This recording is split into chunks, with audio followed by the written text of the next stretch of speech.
नमस्ते बच्चों। पाठ संख्या 14 से आज कुछ भाषा से संबंधित महत्वपूर्ण तथ्यों को समझना है,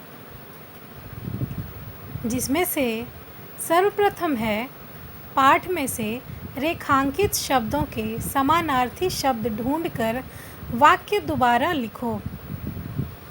पहला वाक्य है, ऋषि ने शिष्यों को आशीष दिया। बच्चों, आशीष का अर्थ है आशीर्वाद। और आपको क्या करना है, इसी शब्द के समानार्थी शब्द यानी समान अर्थ रखने वाले शब्द को उस वाक्य में पहले वाले शब्द को हटाकर नए शब्द को लिखना है। जैसे हम लिखेंगे, ऋषि ने शिष्यों को आशीर्वाद दिया। दूसरा वाक्य है, आप बेफिक्र होकर हरिद्वार जाइए। बेफिक्र का समानार्थी शब्द है निश्चिंत, जो आपके शब्द अर्थ में दिया गया है। यहाँ पर आप लिख सकते हैं, आप निश्चिंत होकर हरिद्वार जाइए।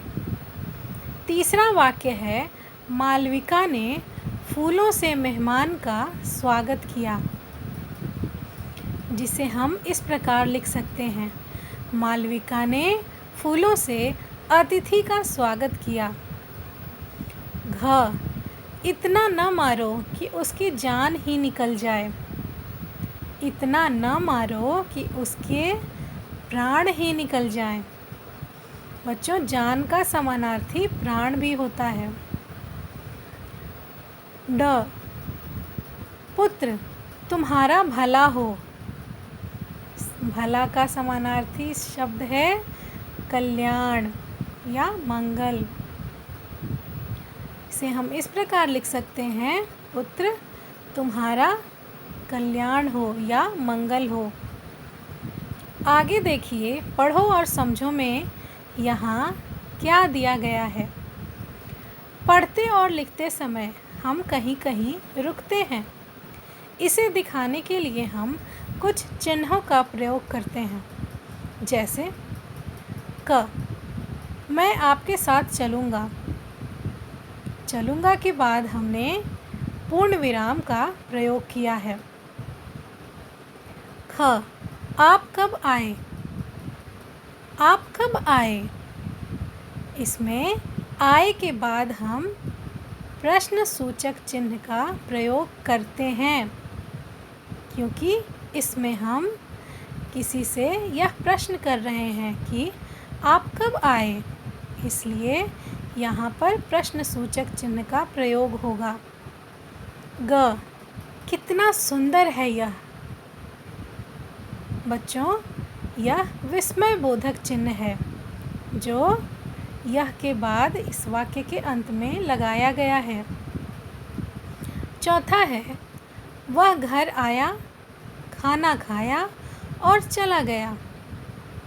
बच्चों, वह घर आया के बाद कॉमा लगा है, जिसे हम हिंदी में अल्प विराम कहते हैं।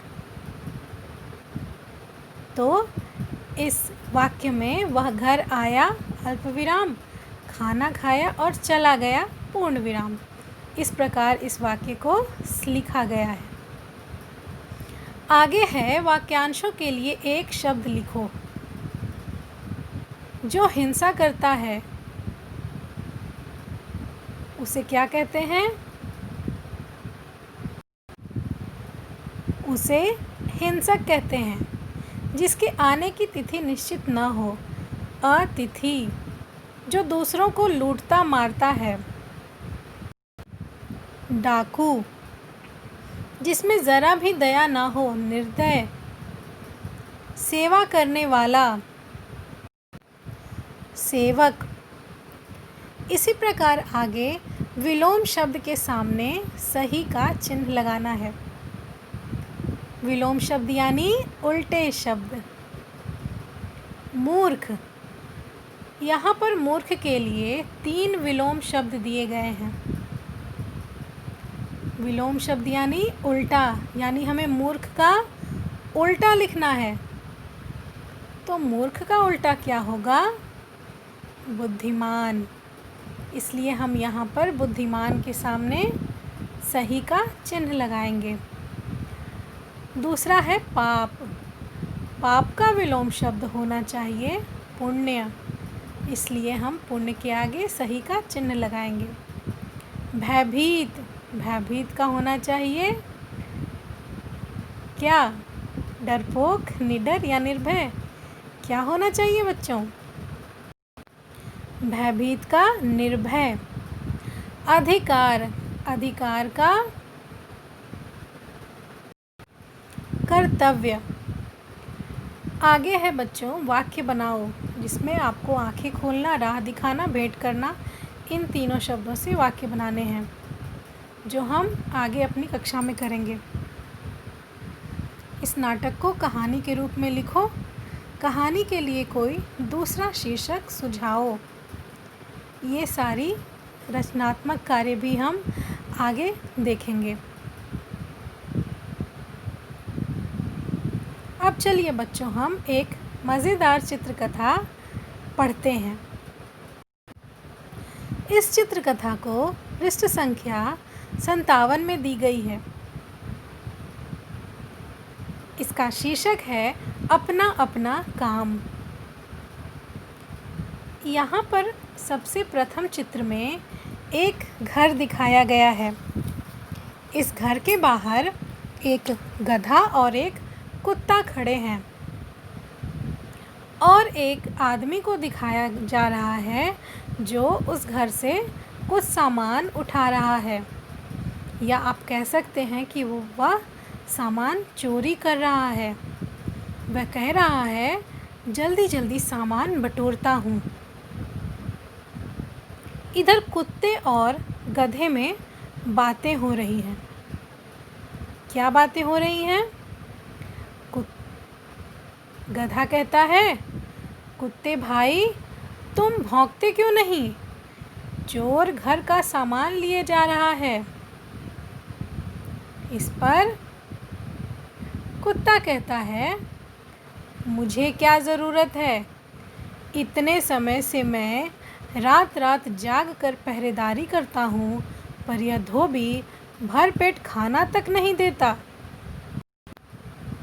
इस पर गधा कहता है, तुम बड़े नमक हराम हो, समय पड़ने पर मालिक की सेवा भी नहीं करना चाहते। तुम न सही, मैं ही बोलकर मालिक को जगाता हूँ। इतना कहकर गधा ज़ोर ज़ोर से ढेंचू ढेंचू की आवाज़ निकालने लगा और कुत्ता मूक दर्शक बना यह सब देख रहा था। गधे के ढेंचू ढेंचू की आवाज़ से मालिक की नींद खुल जाती है। कौन से मालिक की?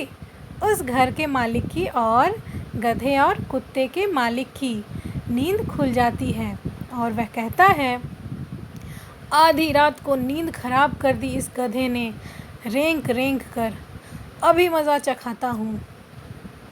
मालिक को लगा कि गधा जानबूझकर उसे परेशान कर रहा है। मालिक एक लाठी लेकर आता है और वह गधे को मारना शुरू कर देता है और कहता है, क्यों रे, चीख चीख कर क्यों घर सिर पर उठा रहा है? रात को भी चैन नहीं है तुझे? कुत्ता यह देखकर हंस रहा होता है। बाद में मालिक के जाने के बाद कुत्ता गधे के पास आता है और कहता है, क्यों, अब मज़ा आया दूसरों के काम में टांग अड़ाने का? गधा दर्द से मरते हुए कहता है, हाय हाय मैं मर गया। तो बच्चों, इस चित्रकथा से आपको क्या सीख मिलती है? इस चित्रकथा से हमें यही सीख मिलती है कि हमें दूसरों के काम में टांग नहीं अड़ानी चाहिए। इसका नतीजा गलत भी हो सकता है या हमारे साथ कुछ बुरा भी हो सकता है। इसलिए जब तक हमें कोई अपने काम के लिए सहायता न मांगे हमें तब तक कुछ इंतज़ार करना चाहिए, नहीं तो टांग अड़ाने का उल्टा परिणाम भी हो सकता है। तो है ना ये मज़ेदार चित्रकथा बच्चों। चलिए आगे की कक्षा में फिर से मिलते हैं किसी मज़ेदार टॉपिक के साथ। तब तक के लिए धन्यवाद बच्चों।